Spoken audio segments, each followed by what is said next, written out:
Welcome to the Good Growing Podcast. I am Chris Enroth, horticulture educator with the University of Illinois Extension, coming at you from My Home, Illinois. And today we have got one jam-packed show for you. We have Robert Richardson with us. But before we get to Robert, who is the president of the Illinois Christmas Tree Association, mind you, we must introduce Katie Parker, our local foods and small farms educator near Quincy, Illinois. Hello, Katie. Hello, Chris. How's it going? Can't complain. It's a dark, dreary, Tuesday afternoon. It's cold. I'm ready to talk about Christmas trees. What about you? Oh, it's a beautiful day here in Ursa. And yeah, speaking of Christmas trees, do you have yours up yet? Oh, yeah. It's been up since I think we got it around Thanksgiving. Cool. It's been up long enough to have a strand of lights already die on us. Oh, no. So now we've had to go and you ever try to restrand lights over top ornaments? It's not a good idea. Sounds like a fun experience. Oh, yeah. Kids like it, so it's fine. Oh, yeah. Well, we are also joined by horticulture educator Ken Johnson. Ken, welcome to Good Growing Podcast. Thank you, Chris. Hello, Katie. Are you always excited, Ken, when you get a Christmas tree that there might be a praying mantis egg sac or something on there? I always hope for one, but I have yet to get one in. Unfortunately, my wife is allergic to Christmas trees, so we have gone the route of artificial. Oh. Despite my kids and my protests, she believes that breathing is more important than our enjoyment of my Christmas tree. Oh, can they make shots for that kind of stuff? You know, that's okay. She's on those. I'm sorry to Becca. Well, guys, are you ready to talk Christmas trees? We have got quite a fun show packed for listeners today and watchers. If you're watching us on YouTube, you can dial in and see us either on YouTube or download us on the podcast platform of your choice, whether it's iTunes, Stitcher, Google. It's up to you. Tell your smart speaker, say, hey, Alexa, or hey, Google, play the Good Growing Podcast. And guess what? You will hear our voices start coming out of your smart speaker. It's like magic. So without further ado, I would like to introduce our special guest today. We have Robert Richardson. Now, Robert is the president of the Illinois Christmas Tree Association, and he's come to us today to talk to us about growing Christmas trees here in Illinois. So Robert, welcome to the show. Well, thank you. I do have to make a few comments early that being president of the Illinois Christmas Tree Growers, that and $1 will get you coffee at McDonald's. Oh. So it's a great title, but it's not that interesting. And I do have to make a confession in that I don't have my tree up yet. It's a tradition right after Thanksgiving dinner that the family goes out and we all get our whatever trees we want. But we weren't able to do that this year, of course. And oftentimes my wife and I will pick out a tree and get it cut in the house, but we don't actually get a chance to decorate it for a while. So till things kind of settle down, which is they're starting to do now. So I haven't got my tree yet, but soon. It's a little busy for you right now, isn't it? Yeah. It's starting to wind down a little bit now. Basically, as a Christmas tree grower, we have 7 basic days to do most of our sales, which is the Thanksgiving weekend and the 2 weekends following. That's for most of us. Now, this year, being a COVID year, things are a little bit different in that we have increased sales during the week. And so it's made up for it to some extent. So, but we've had not quite a record year, but that's mostly because I'm a little bit shy on trees. We made a mistake 12 years ago, didn't quite plant enough. And so now we're starting to harvest that mistake now that, or reap those rewards. But we did bring in a lot of pre-cut trees from Wisconsin. So that's helped a lot too. So it's going to be a fine year for us, no doubt. But I wish I had more trees, but that's kind of a universal wish of all of our tree growers in that we wish we had more available to offer people. You mean you didn't know this was going to happen 12 years ago? Actually, we did. We were doing fine. We've always had plenty of trees, and yes, at the end of the season, we always worry about whether there'll be enough for next year, and there always was.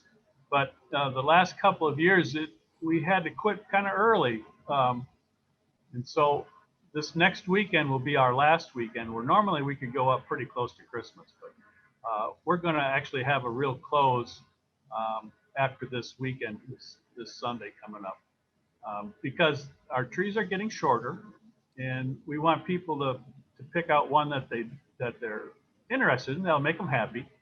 And after a while, they get pretty short, and that's next year's production too. So we don't want to cut into that too much. So it's time, but we've had a good year, and it seems like people are coming out earlier and earlier to cut their own tree anyway.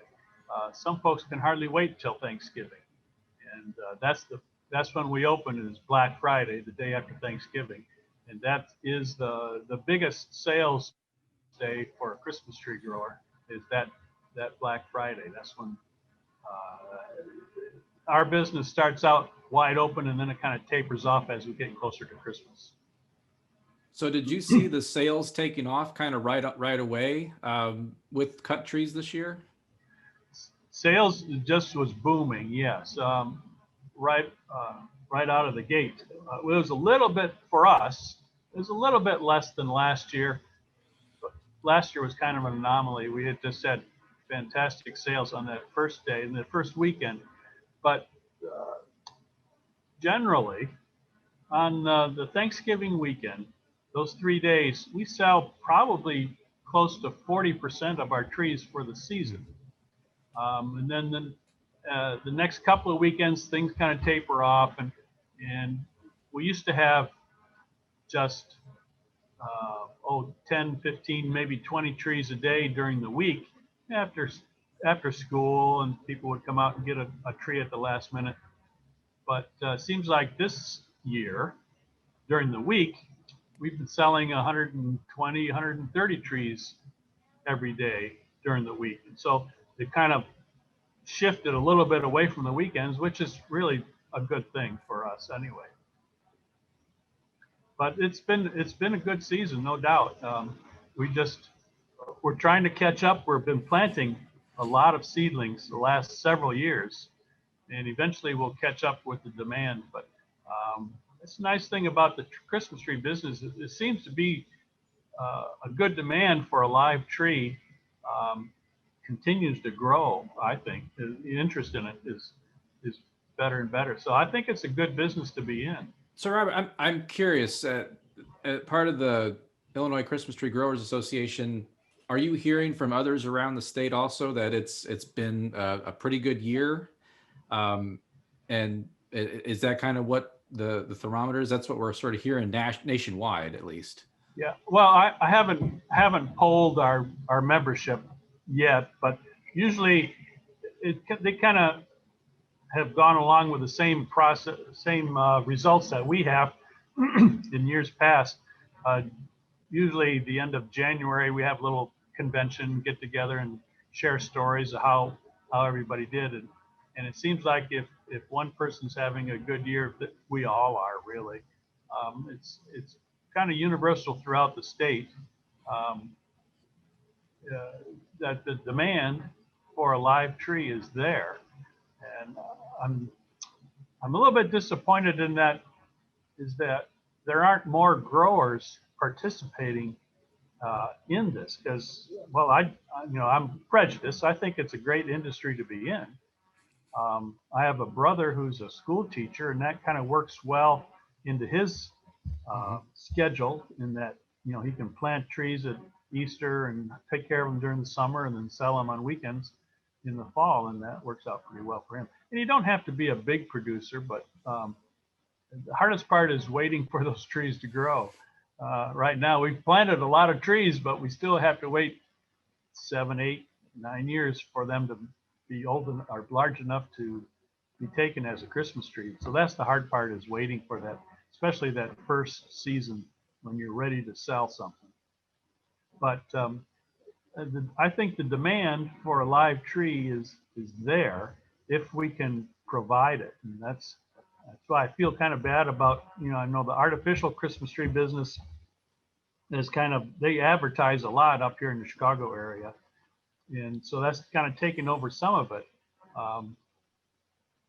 And then some of our smaller producers have dropped out for whatever reason. Either they got tired of it, tired and retire, or the kids didn't want to take it over or something.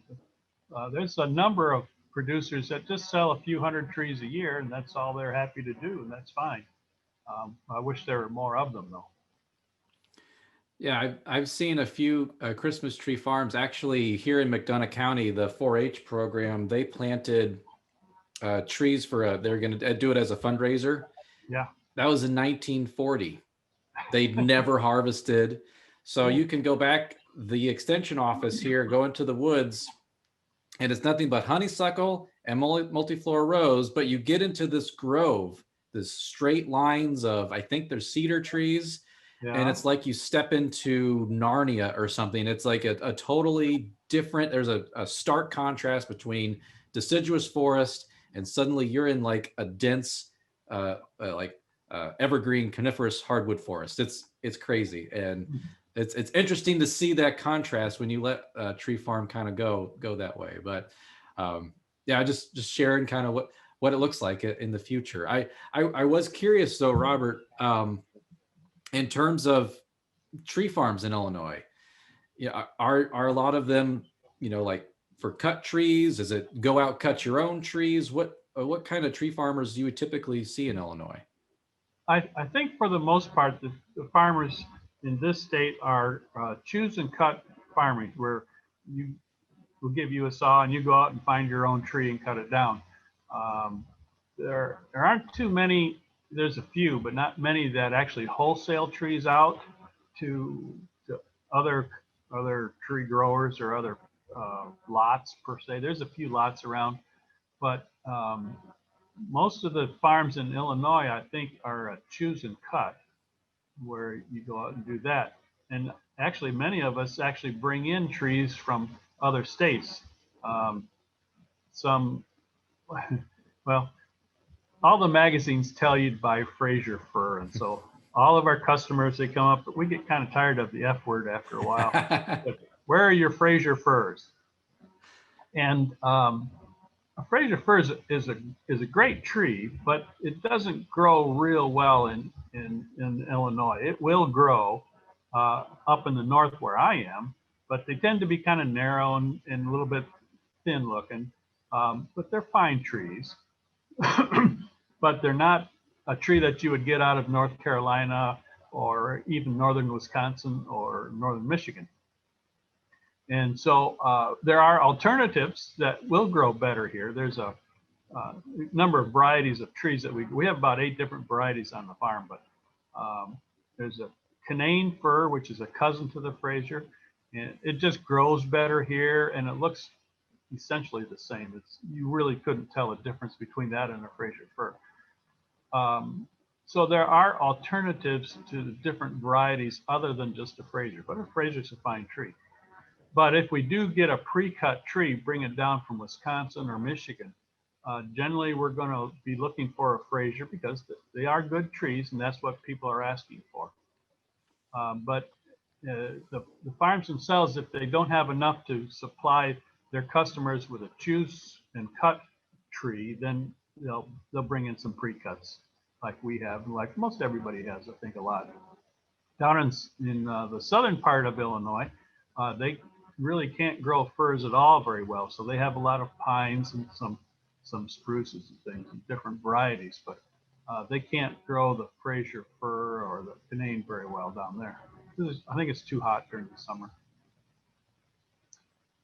But there's choices. I was going to mention at Kenneth, you said your wife had some allergies, and so my wife also, and oldest boy, we're allergic to many trees also, and we found that the white pine and concolor fir tend to be hypoallergenic. Now, it's not to say that you won't have an allergic reaction to them, but those two varieties seem to be less allergenic than some of the other varieties.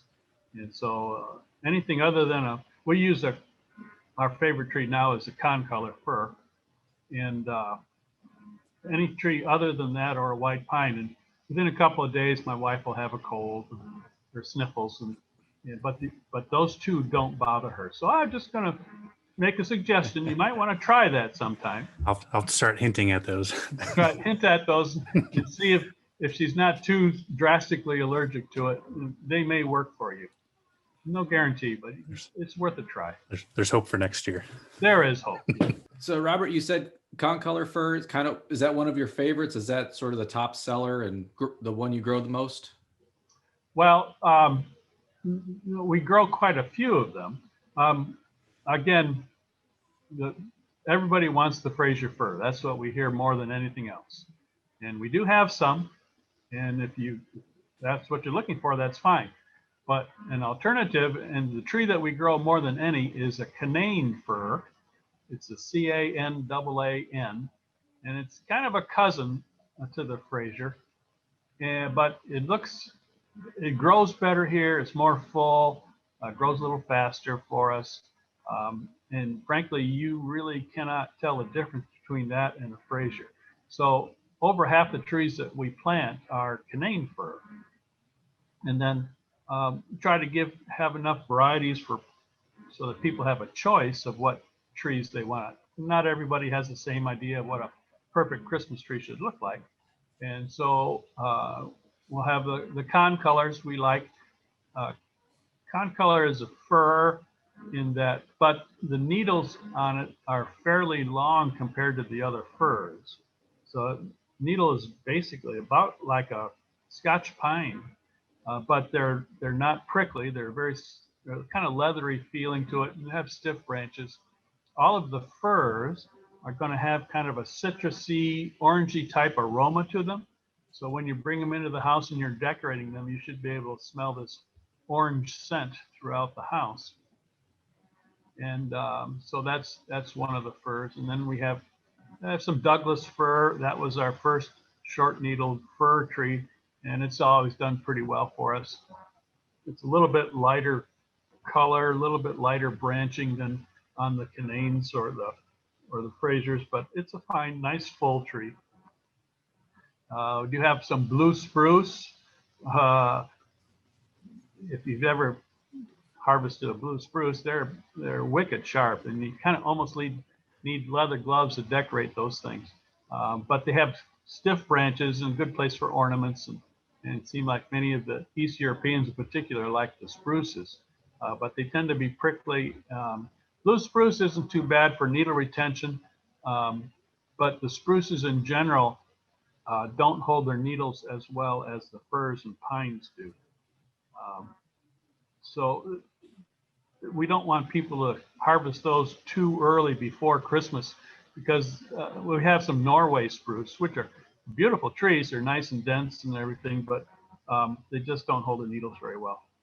And so every tree has got, its strong points and its weak points. And so we try to give you a choice of what you like. Last year, I think was the first year, there's a hybrid variety of, we have what is it? It's balsam corkbark, or no, Korean corkbark, which is another fir, of course, but hopefully it grows better than the Korean part of it. And so there's new varieties coming slowly into the market that may have some, we can get rid of some of these bad qualities from, kind of breed them out of them a little bit. And so there'll be more possibilities of what is available in the future. Definitely. I've seen some really cool Korean hybrids with different needle color even. Yeah. They've been some pretty neat advances in breeding, crossing with the Korean varieties. That's what we're just starting. There's a grower in Quebec, Canada, who does a lot of this and has a lot of varieties available. Well, not really available, but he has a lot of varieties, and he's starting to sell more and more of those hybrids. And so I was able to get 500 last year, and I'll get another 500 this year. And hopefully that will that will take off. We've got to try them out first. An old-fashioned tree people used to have more than anything else was a Scotch pine. And they're fine trees too. They tend to be about as wide as they are tall. They're a big, heavy tree for heavy ornaments, but oftentimes the trunk is crooked. And so you have to be a little bit careful of that. And so we've quit growing the Scotch pine now. And so we're hoping some of these hybrids, or the concolor actually kind of looks a little bit like a Scotch pine. And so that's going to be our alternative. So we want to offer our customers choices so that there's not just one type of tree available, although the Fraser Canane is the most popular. But again, being at the northern part of the state, I can grow, especially Cananes, quite well. And even down into the middle of the state, they can grow them. I'm not so sure about the southern part of the state. They may not be able to grow Canane anyway, because it's a fir and it's just a little bit south for them. So they'll have some other varieties that they'll be able to grow better. So it kind of depends on what region you're in and what your customers expect.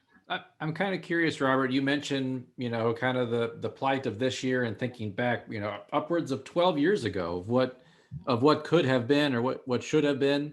Can you take me through like the process of growing a Christmas tree? So you plant a cutting, or like a rooted cutting, and Okay. from there until harvest. That sounds like a decade at least. Well, it's the pines grow faster than the firs and spruces do, but we plant seedlings. We don't start them from seed, although there's a few places that do, but for the most part, there are nurseries that will go out into the forest and collect pine cones off of nice trees and bring them back to the greenhouse, start them from seed there, and then different seedling beds. And after 3 or 4 years, they're going to sell them to guys like me, and they're going to be 12 to 18 inches tall. And generally they come bare root, which there's no dirt on the roots. And so we plant them fairly soon after we get them. And that's usually around, for me, it's around sometime in April, the middle of April, even towards the end of April, where the ground is dried out enough after winter so that we can work it up and get ready to plant our little tree, our seedlings from. Many farmers, when you cut down a Christmas tree, the next year, he can put a little seedling next to that old stump, and that's fine, especially if he doesn't have much land to work with. But now that seedling has to compete with the bigger trees around it, and then when you're looking at the big trees, you're not going to watch where you're going, and you'll step on some of them and break them and stuff. But so many farms do that, but we have the luxury of having enough space that we tend to plant in blocks. And so an entire block, or at least a half a block, will be the same variety, same age of tree. And so we use a tree planter, and it's just a simple machine. It makes a slice in the ground. It's just a few inches wide and in about 8-10 inches deep. And then every 5 or 6 feet, the little bell goes off. We stick the roots of our seedling down into that slot. And as the machine moves forward, there's a big wheel on the back that'll push the dirt close and kind of get our seedling planted. So we have to prepare the ground first, of course. And instead of working into sod's a little bit hard to replant into. You can use a shovel or a spade or something and plant if you're just doing a few seedlings, but it's a lot of work and it's time consuming. So we work up the ground so that it's bare ground. And I guess I should go back a little bit further in that if it's a piece of ground that's had trees previously, there's going to be some stumps out there. So we have to cut off the stumps so that you don't trip on them and we don't hit them with the machinery. But we'll dig up the stumps or grind out the stumps actually, and then work up that ground with a big disc and a rototiller so we have a fine seed bed. And then our tree planter will come through and we'll plant those seedlings. And just after we plant them, we go by one more time on foot to make sure that they're standing up straight. And then we take the heel of our boot and pack the dirt around that seedling so it has good soil contact with the roots. Roots can't grow through the air, so they have to have contact with the soil and pick up moisture and nutrients. So that's then once we have them planted, now we have to start to take care of those trees. And I'm talking personal experience, and I think most other farms are kind of doing the same basic process. But we have the thing we fight more than anything are the weeds. Weeds grow faster than our seedlings do, and they would shade it from a lot of the sunlight and take some of the moisture and nutrients away. So we try to keep the weeds suppressed throughout most of the growing season after we plant our seedlings. We have too many that we can just use a hoe to hoe around the things. And so we use the same farm chemicals that we put on corn and soybeans. And they don't hurt the trees either. And we'll spray on either side of our row of seedlings, and that'll keep the weeds down. Now, as you know, chemicals don't last a really long time. They decompose fairly quickly. And so we'll have to spray a couple of times, maybe even 3 times throughout the growing season to keep the weeds down. We don't want to spray chemicals over the whole field and have bare ground every place, because then we have soil and water erosion.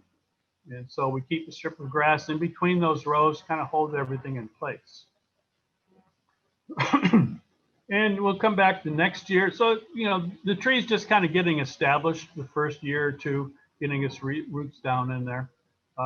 We can come by the next year and make sure that it's growing properly. I tell all the school kids that they're all familiar with that little sprig at the top where you put the angel or the star. That's called the leader. And a Christmas tree, just like any group or organization or school, needs a leader to show it which way to grow. Once in a while, the leader gets damaged. And so eventually one of the lateral branches would kind of volunteer and turn upwards to become a leader. But we may speed that up a little bit, take a bamboo stick and tie it to our tree, bend up a lateral branch and train it to become a leader. So we're looking for one leader up through the middle of that tree. Once in a while, we have a tree with too many leaders, and that's just as bad, but it's easier to fix. We take a hand pruner and clip out those extra leaders. After a few years, then we'll start to trim them a little bit more. When we plant the seedlings, oftentimes there's some branches that are at or near ground level.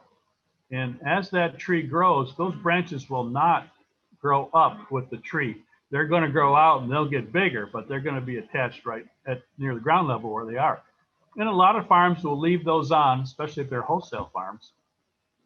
But after a few years, I'm going to come along and take a hand pruner and clip off those bottom branches. So they'll have a space between the bottom branch and the ground. This lets the air circulate underneath there a little bit better. So I have less residue building underneath, keeps it dried a little bit better. When I spray my chemicals, I spray from the side, so I can kind of tuck them underneath the tree a little bit better that way. And but most important, when it comes time for our customers to go out and cut down that tree, there's excuse me, there's enough of a stump left over that you can still cut down your tree and have a stump to put into your tree stand. Mm-hmm. So there's no machine that'll do that for me. We just use the hand pruners, and a couple hours a day is about all I can stand to bend over. But we try to do that a little bit every day throughout the summertime to trim those bottom branches. Yeah, the good old fashioned hand pruners. There's nothing, got to have a good pruner. All the time. Yes. Yep. I've seen videos of ninjas in Christmas tree yards with like samurai katanas, and they're just hacking away, trimming this. Is that you? I don't have a ninja outfit, but after 4 or 5 years or more, then we're going to start to trim the trees because they don't all grow into a natural Christmas tree shape. Some are kind of round and bushy, and nobody wants a Christmas bush. They all want a Christmas tree. And so we have to trim them up a little bit. And some take more trimming than others. Blue spruce tends to be naturally trimmed, and so that's why it's a good lawn tree, that you don't really need to trim that at all. But many of the other varieties, we do have to trim them up in order to maintain their shape. And actually, as a Christmas tree grower, I'm actually going to slow those trees down a little bit so they don't grow too fast. On some of the varieties, white pine in particular, that leader could be 3 or even 4 feet tall. So that's how much space there would be between the branches, and so they get stretched out too much. So we kind of slow them down a little bit, basically to 14, 15, 16 inches a year, so that they'll be filled out. So yes, during the summer, after the new growth has come out for that season, we can clip off the tips of those branches, and where we cut them off, that's where it will set buds for the next year.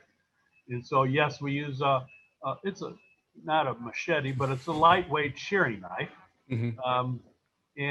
And they get trimmed around so that they maintain their shape, and they kind of dense them up a little bit and keep them from growing too far. And at the same time, we'll also be checking the leaders, make sure there's still only one leader.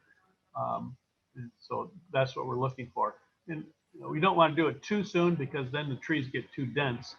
But after 4 or 5 years, we start to trim them up a little bit more until they're ready for harvest. Every tree has to be trimmed every year until you take it home for Christmas, or there's always a few of them that are too ugly no matter what we do. And depending on the type, we may be able to take that into the barn, cut it up into pieces, and that's what we make the decorations out of, the wreaths and garland and stuff. We can't do it with all of them, but on some of the varieties we can do that to some extent, kind of recycle those ugly trees if we can.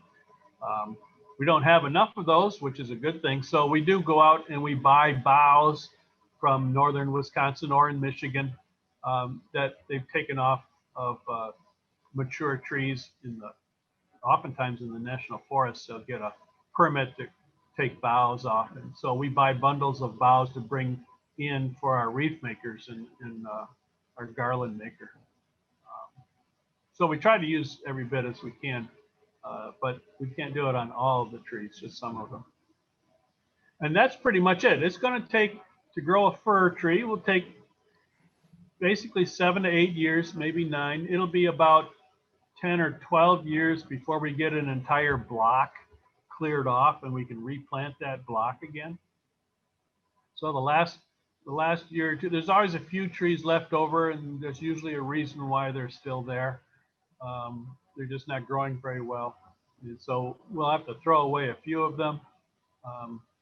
But for the most part, we'll clear off a block and then we can replant that area. But it's going to take a little while. So we have to plan kind of, 10, 8, 9, 10, 11 years in the future of what we think we can sell. And that's always been a surprise, because you don't know when we're going to peak. How many trees can I sell? Well, it seems to keep on growing. I don't know. It gets to be more and more all the time, which is why it's a nice business to have, because I think the demand for a live tree is there if I can grow them fast enough to fill that demand. Mm-hmm. Well, hopefully there's not going to be a run on like Eastern red cedar or anything anytime soon. So I use that a lot because we have so much of that. But yeah, those are they're not as fun to play with. They're kind of like blue spruce for me. They're like pin cushions sometimes. Oh, okay. See, I don't grow any of those. I don't have them up there, but you're further south, and firs are harder to grow. And so it kind of depends on your area and what your folks are used to seeing.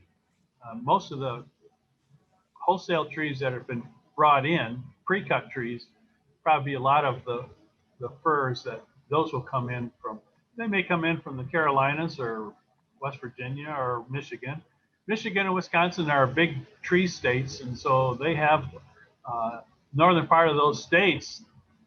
They can grow trees wonderfully, but they don't have too many people to sell them to. Where here in Illinois, we've got the population to sell them to, but there's a lot of varieties that we can't grow or can't grow enough of. So we bring in extra ones. So it helps us all, really. Yeah. I'm also thinking, I used to live in Kansas, and you always knew you got crossed into the Kansas border when all the trees were growing to the northeast, because the prevailing wind comes out of the southwest and everything grows. It's so windy kind of there. lean that way, do they? Yes. Yeah. I understand. I'm glad you asked the ninja question, because as soon as you started talking about pruning and stuff, it's the first thing I thought of was the guys in the fields with the swords. Videos out there of some guy that does two-handed shearing. Yes. He's Yeah, Ben just. and I don't know how long he can keep up that, because I'm just a one-arm shearing guy. And to be honest, we used to do all of our own shearing, but now we actually hire a professional crew that will come in and they'll do most of the shearing.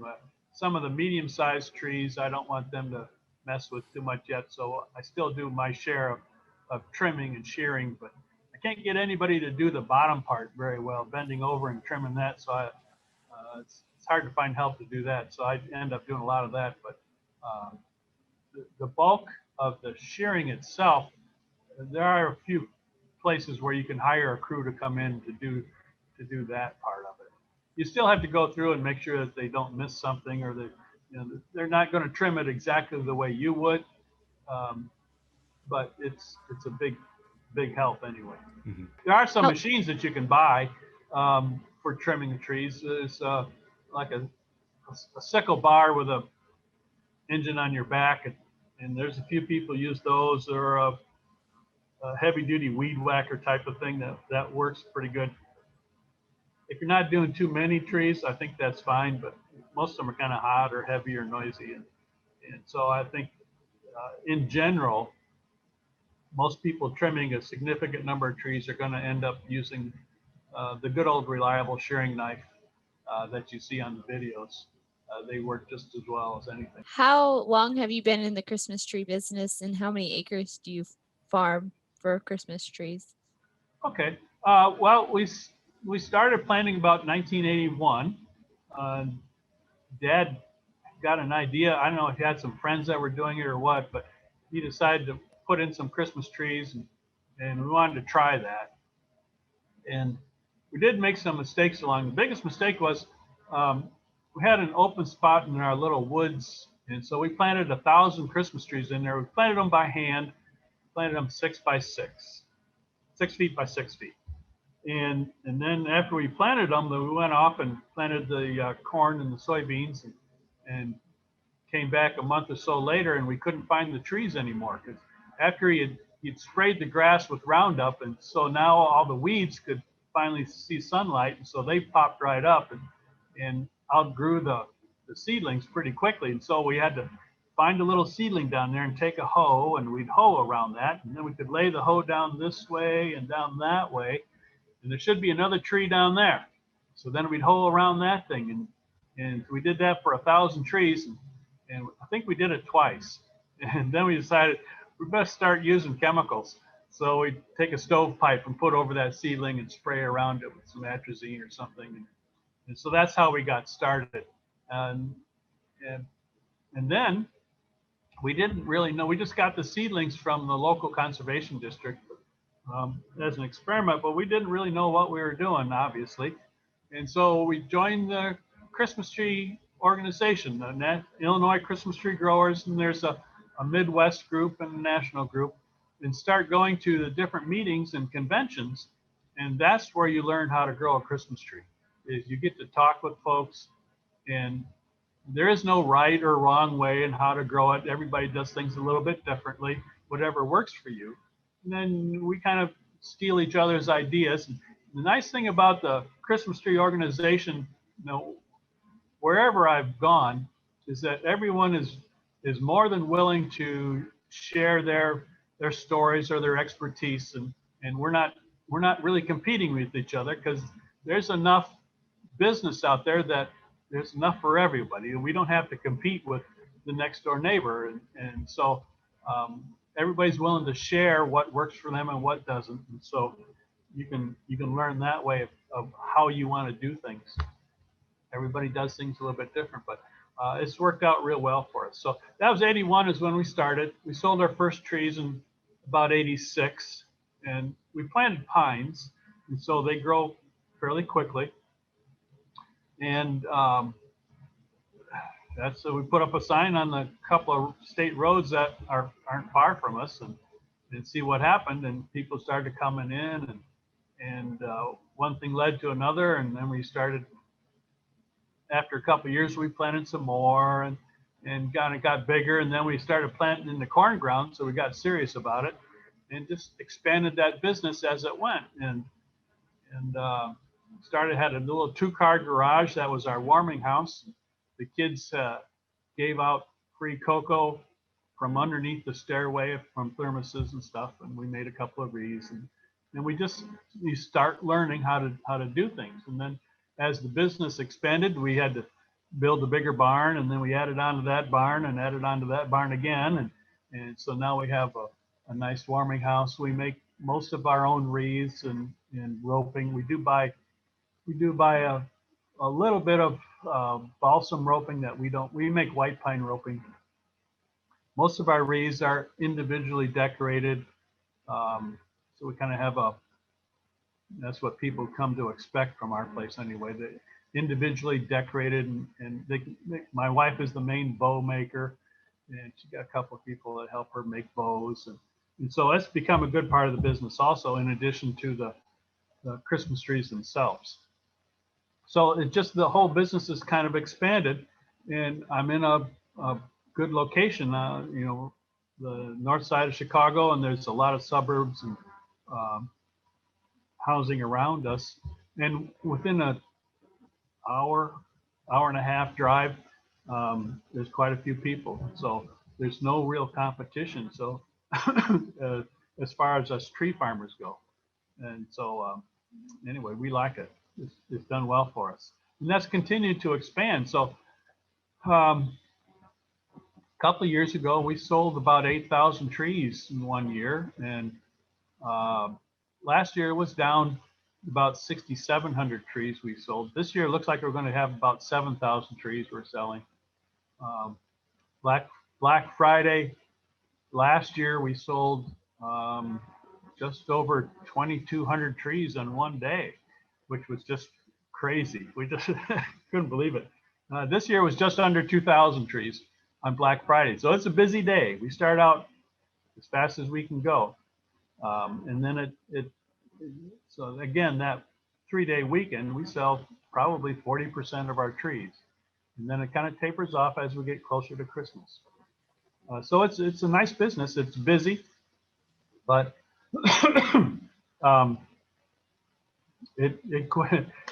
nice thing about it is that it quits when it gets dark, and it gets dark early. So we can still go home and have supper and put your feet up, where we have a corn maze just before Thanksgiving, and that can run all night long if you want it to. So we kind of like the shorter hours of the Christmas tree business, but everybody's happy and they're friendly, and we've done our best to separate people. So, for the social distancing thing, if you come into any of our buildings, you need to wear a mask.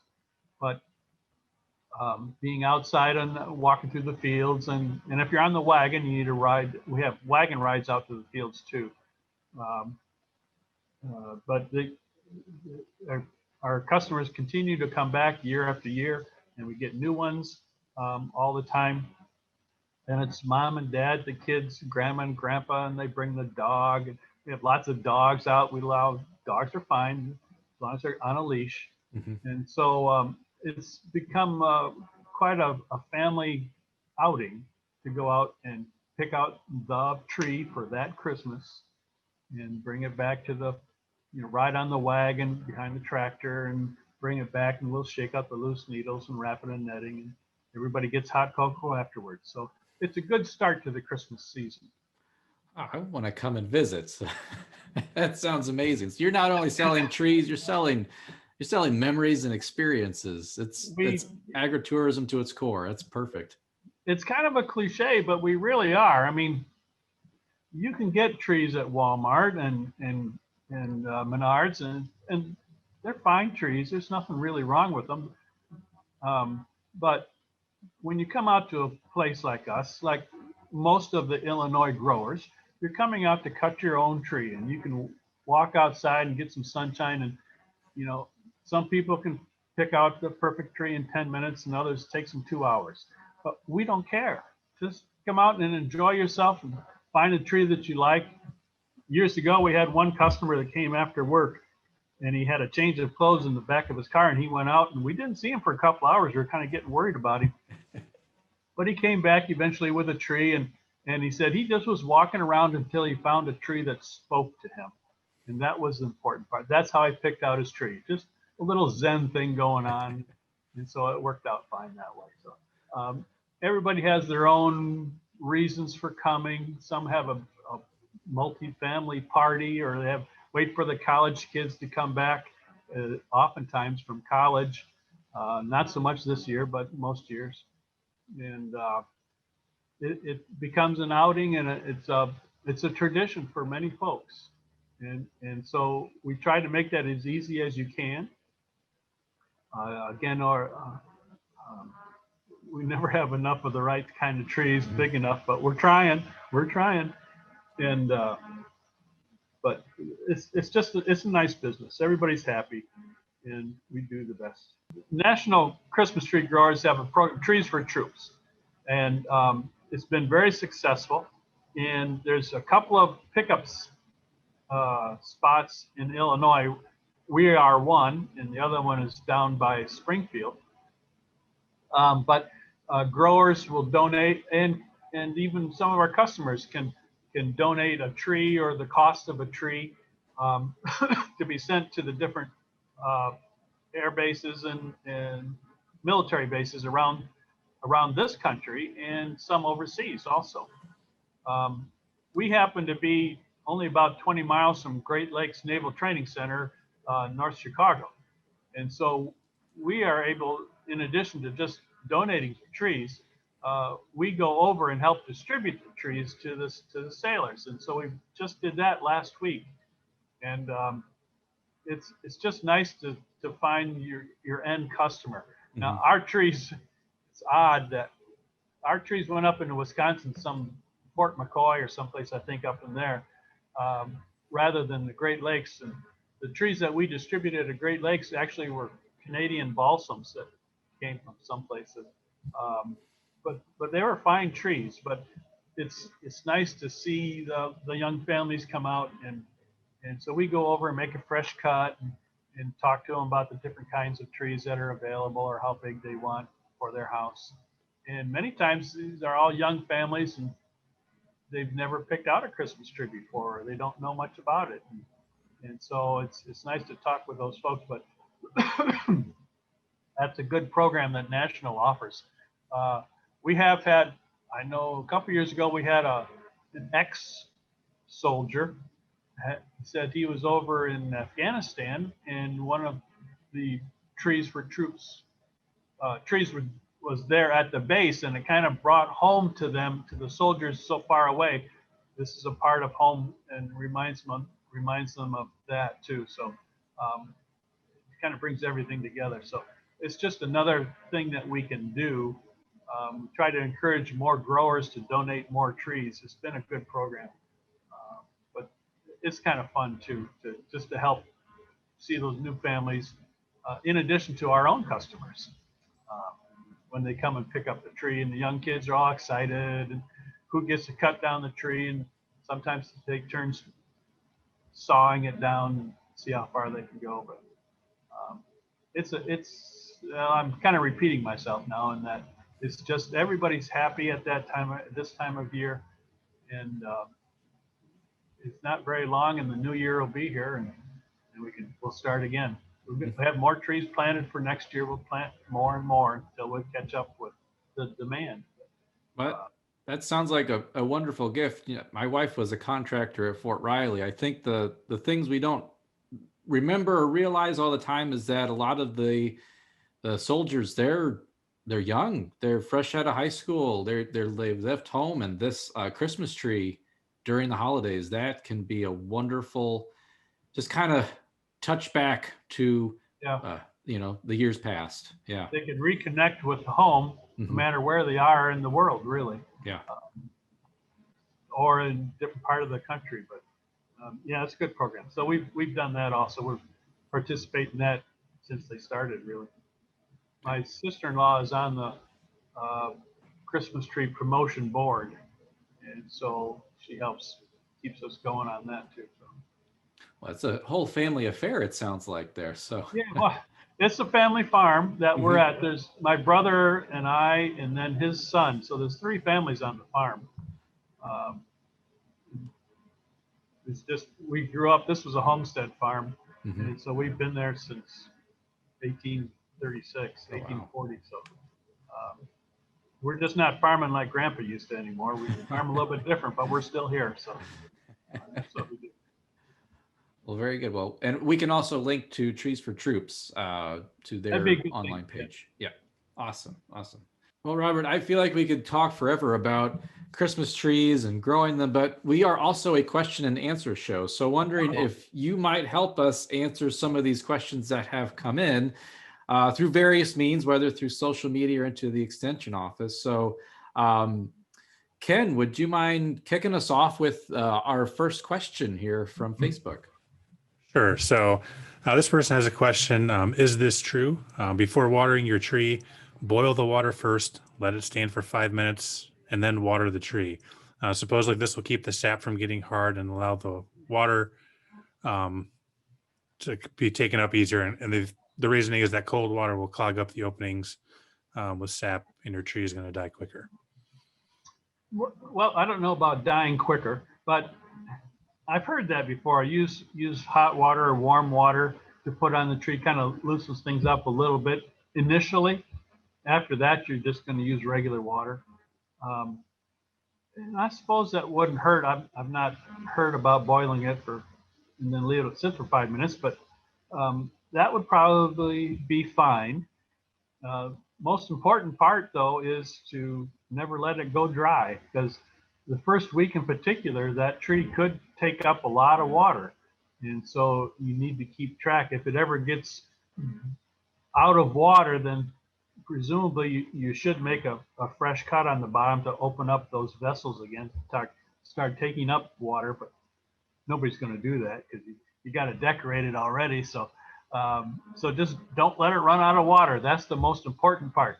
And if you use warm water, I know we've done that too. Maybe it helps, maybe it doesn't. And you have to remember that the trees aren't stamped out of a factory. They're all a little bit different. Some will take up water like crazy, and some will take up a little bit. Some just decide they don't. But it's not uncommon to have a tree take up a lot of water, and every once in a while you get one that even starts to grow a little bit, even inside. But for the most part, you're bringing it into the house where it's a dry, warm environment, and so they need a lot of water, in particular when they first start out. I know there's some preservative things you can put in the water. I've never used them. Maybe they work. I don't really have an opinion one way or another about those. Most important than anything else is just get some water on it. When you get it home, if you can make a fresh cut on the bottom, take off 3/4 or an inch so that you open up those vessels, get it in some water. If it's warm water, that's fine. That will kind of loosen things up maybe a little bit more. But get it in some water and then make sure it doesn't go dry. And that's the most important part of the whole process. Also, it depends on where you have your tree. Obviously, don't put it next to the fireplace, but don't put it next to a heating vent or in the south exposed window. You're just going to cook the thing, and it'll take up that much more water. So if you can't put it up right away, maybe you put it in the garage. Most of the trees you get home are bundled up, and so you can put them in the garage, someplace where they're out of the sun and out of the wind, so they won't dry out too fast. And then when you do bring them into the house, if you can make a fresh cut on the bottom and then get some water in it so it'll start drinking water, that's the most important part of it. To continue with water, we have a question from Morgan County. What about other additives to add to the water, such as aspirin or bleach? Does that work, or is that something that we shouldn't be doing? I've never tried it. I'd be a little bit nervous about it, especially the bleach part. I think my wife, before we got married, long before we got married, she put in some. You're supposed to put like sugar water and then maybe some aspirin or something too, and it might just. Whatever she did, it just smelled really bad and change it. So I'd be kind of leery of aspirin. I can't see why that would work, to tell you the truth. Bleach doesn't seem like the right thing to do to put on a plant. Um, if you can have some pure, clean water, that's all the thing really wants. It's not going to last forever, but it starts taking up moisture, and especially it's in your dry house, and so that'll prolong its life. It should go through the whole season, all past Christmas and into the new year without too much problem if you can get it drinking water. But some of these additives, I know everybody has their own cocktail to do that sort of thing, but I'd be a little bit nervous about that. I'm not sure it would be worthwhile. Probably somebody will call up and say you're a liar, but I've never tried it. I don't know. So everything I've seen on the additives is that bleach, aspirin, sugar water, the commercial ones, the trees never last as long compared to just regular water. So that's your best bet. Yeah, I kind of would be surprised, to tell you the truth, but I won't say no. But again, it's just water. That's what it wants. That's what it's been drinking all its life. It's just plain rainwater. So if you can give it some water, that's what the tree wants. All right. So this one is kind of universal this year with a lot of people buying trees for the first time. And you've kind of touched on this a little bit already. So what are some things that you can do to help keep your tree lasting as long as possible and looking good? One of the first things is go out to a Trues and Cut Christmas tree farm and cut your own, because that's as fresh as that tree could ever get. And if you're not able to do that, or if you do get one from one of the lots, and I'm not going to badmouth the Christmas tree lots, because those trees are fine too. They may be a little bit older.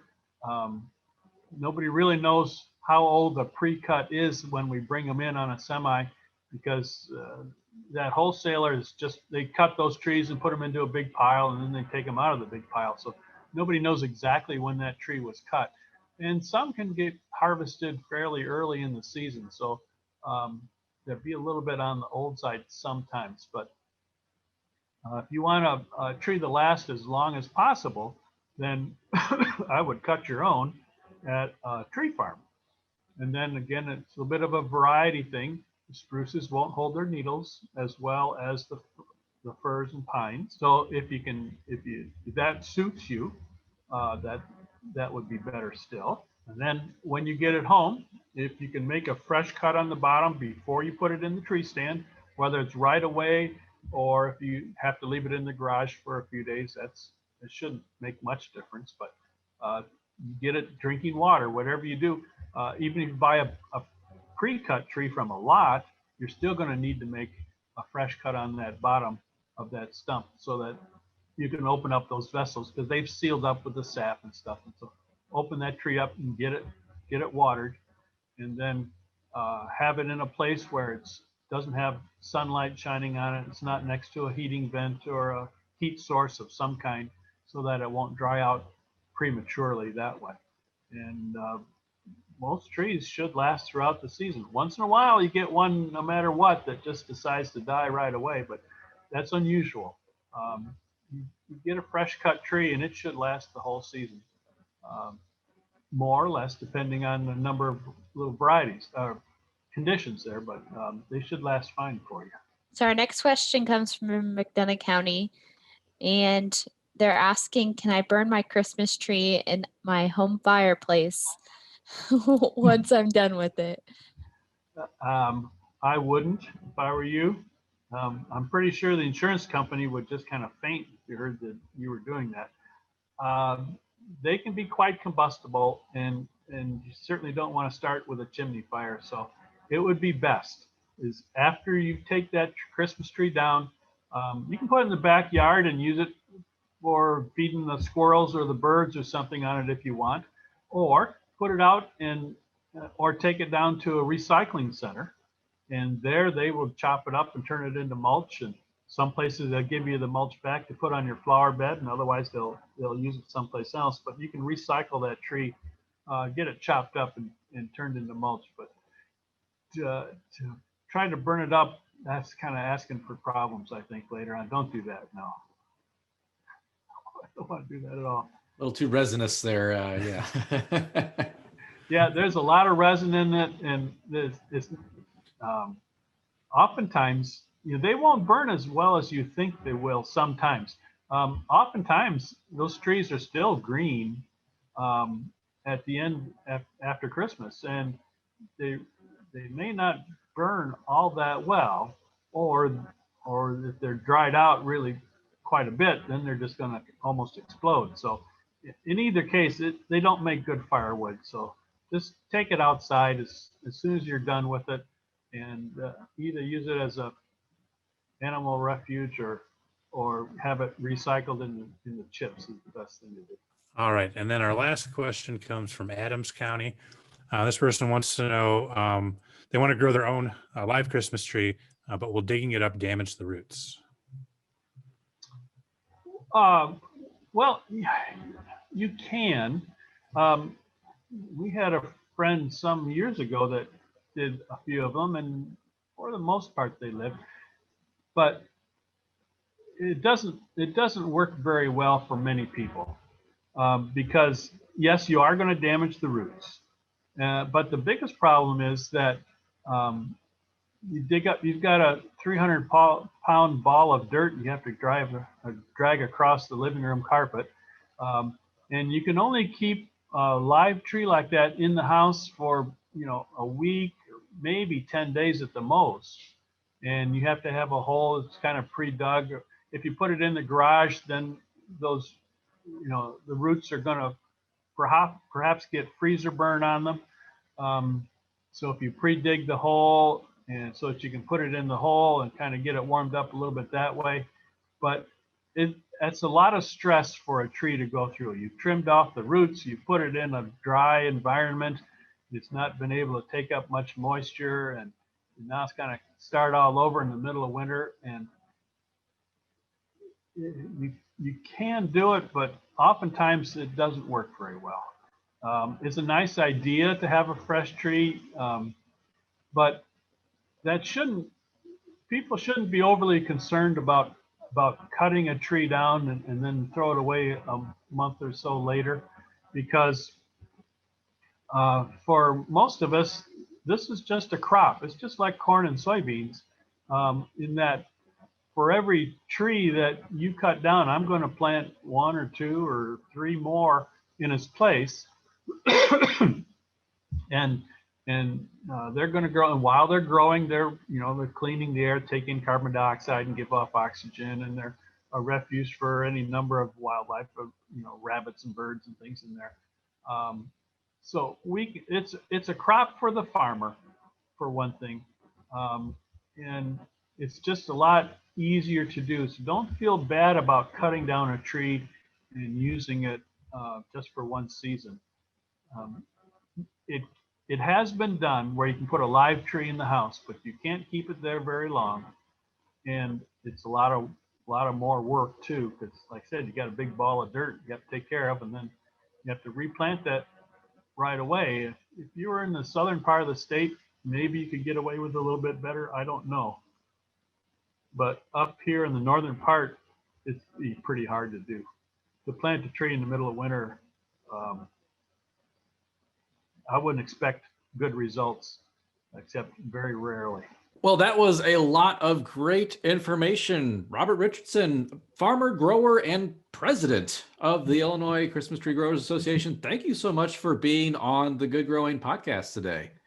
Well, thank you for having me. And I'd like to encourage everybody, all the farmers out there, if they want to try growing some Christmas trees, that's perfectly fine, and not going to hurt anybody's feelings. We could. It's not competition for us, and but the best way to learn is to start planting some, and you'll make some mistakes along the way. But if you join the Illinois Christmas Tree Growers or any of the couple other organizations and start talking with the farmers of how they grow things, you can learn a lot that way and try to avoid some of the mistakes that we've made, and then you can choose and pick what works best for you and how you want to do that. But growing a Christmas tree is a nice business, and it takes a little time. It's not a terrible amount of work, but it's like anything else. If you do it well, it takes some time and takes some work. But I would encourage people to do that if they'd like. But other than that, I appreciate everybody who's comes to our farms, and like I said, it's a crop for us. We're going to harvest that and make people happy, and it's a nice time of year. Everybody's having a good time, and we really like or enjoy doing it. So thank you for having me. I appreciate it, this opportunity to tell our little story. I talk about Christmas trees pretty easily because it's a nice business and I really like it. So thank you everybody for listening. Well, thank you. And we will put a link to your website down in the show notes below so people can check out. There's a lot of good information on your website too. We've used some of that to develop even some extension programming. So yeah, thank you so much. Well, the Good Growing Podcast is produced by Wendy Ferguson and edited by me, Chris Enroth. A huge thanks goes out to Ken Johnson, Katie Parker, our co-hosts with us every single week to steer us through the topics of the choosing here that we have chosen to give unto you. Katie, Ken, thank you so much. Thank you, Robert, so much for joining us. It was great to learn about your operations. Good luck with the rest of your growing season. Ken, Chris, it's always good to see you each week. Yes, Robert, thank you. I learned quite a bit. And Chris and Katie, thanks. Let's do it again next week. Oh, we shall do this again next week. We'll be talking with Peggy Doty, environmental educator, about critters in our backyard that might be taking bites out of our landscape, plants, well, everything, even houses. I've had a house attacked by a woodpecker once. So Peggy is going to be here to answer our questions about those wild critters. And listeners, thank you for doing what you do best, and that is listening. And if you are watching us on YouTube, watching, and as always, keep on growing.